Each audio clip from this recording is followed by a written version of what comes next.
Olá pessoal, boa tarde. No vídeo de hoje eu vou detalhar para vocês como que funciona o cérebro de uma criança com autismo. Nós sabemos que o autismo é um distúrbio neurobiológico, né? Então, desde que o feto está na barriga da mãe, a arquitetura cerebral já é diferente, ou seja, como se forma esse cérebro já é de uma forma diferenciada. Porém, a gente, quando é bebê, a gente não consegue perceber, né? Já apresenta alguns sinais, como a questão do contato visual com a mãe, a criança acaba chorando muito, a criança ela não reconhece as expressões faciais e ela acaba tendo muito mais interesses por objetos. E ela começa a ter atrasos no desenvolvimento, então às vezes ela pode não atingir os marcos do desenvolvimento de acordo com o que era esperado para a idade. Então, ela vai demorar mais tempo para ficar com o tronco mais fortalecido, de ela conseguir, contudo, demorar para sentar, demorar para engatinhar, demorar para andar, demorar para falar e às vezes nem falar, né? Ter uma fala muito tardia. E o porquê que isso acontece, né? Por causa do cérebro, né? Eu comentei com vocês que o cérebro, ele tem uma morfologia diferente. Foi feito alguns estudos, né? De crianças com autismo e que foi possível detectar por meio dos exames de diagnóstico, né? Tomografia, por exemplo, que você tem alterações nas ativações das áreas do cérebro. De algumas áreas, elas acabam sendo mais ativadas, outras áreas, elas acabam sendo menos ativadas. Eu não sei se vai ser possível visualizar tão bem assim, mas eu fiz aqui um desenho para vocês, né? Aqui a gente tem um cérebro. Então, vejam que eu coloquei que essa parte aqui, essa parte que está em azul, por exemplo, ela é o lobo frontal. Essa parte aqui, ela é o lobo temporal. Essa parte aqui é o lobo parietal, essa amarela. Aqui, essa verde é o lobo occipital. Aqui nós temos o cerebelo e aqui nós temos o tronco encefálico.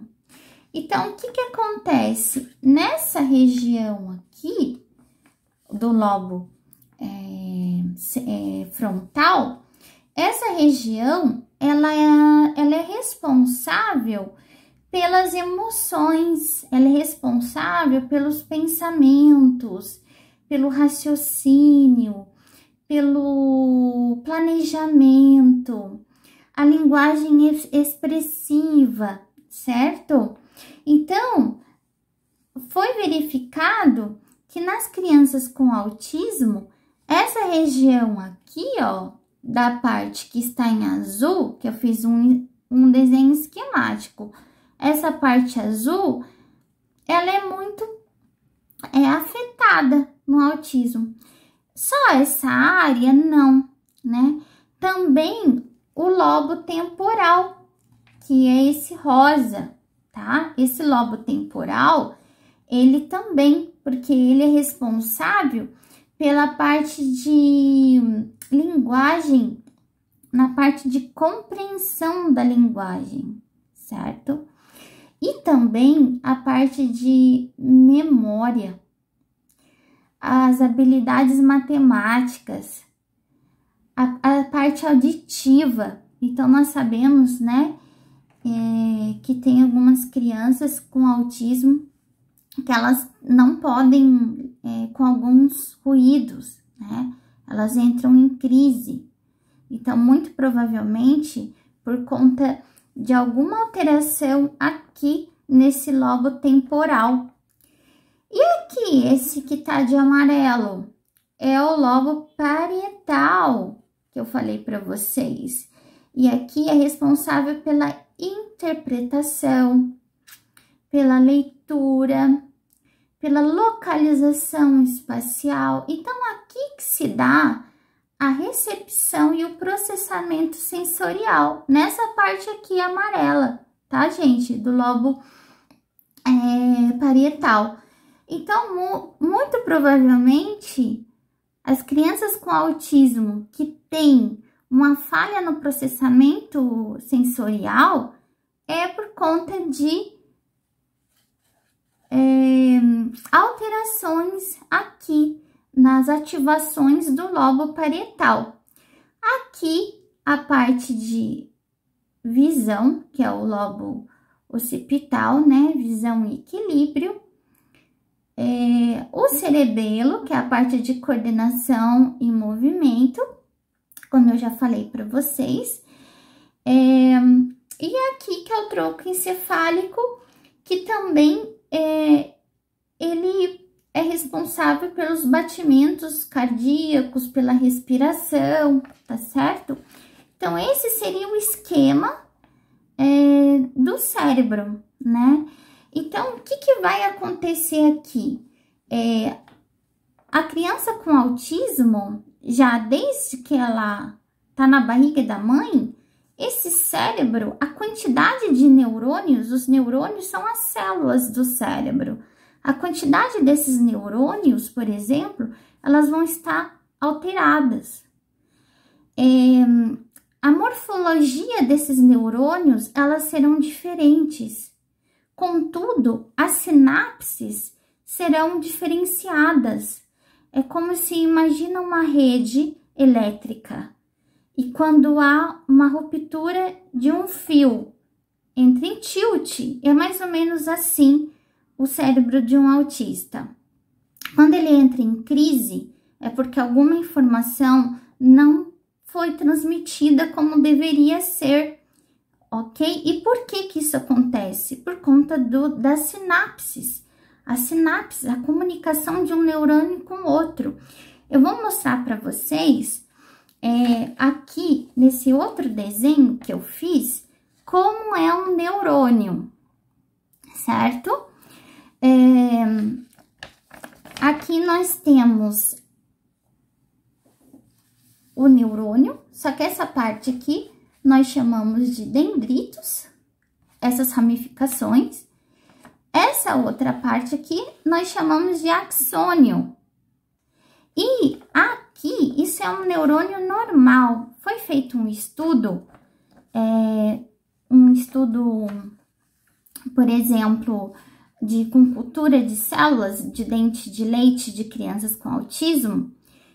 E a pesquisadora percebeu que havia alterações nos neurônios das crianças com autismo. Então, veja as ramificações. Muito diferente dessas ramificações, entende? Então, como que vai ser as sinapses das crianças que têm autismo? Entende? Tá vendo que são poucas ramificações, diferente de um neurônio normal, saudável, né? Então, assim, aqui, ó, é a comunicação de dois neurônios. Então, essa parte aqui, certo? Que são as terminações do axônio, elas se encontram com os dendritos de outros neurônios, que são essas ramificações aqui. E são vários, tá? Eles vão se conectando, eles formam uma rede.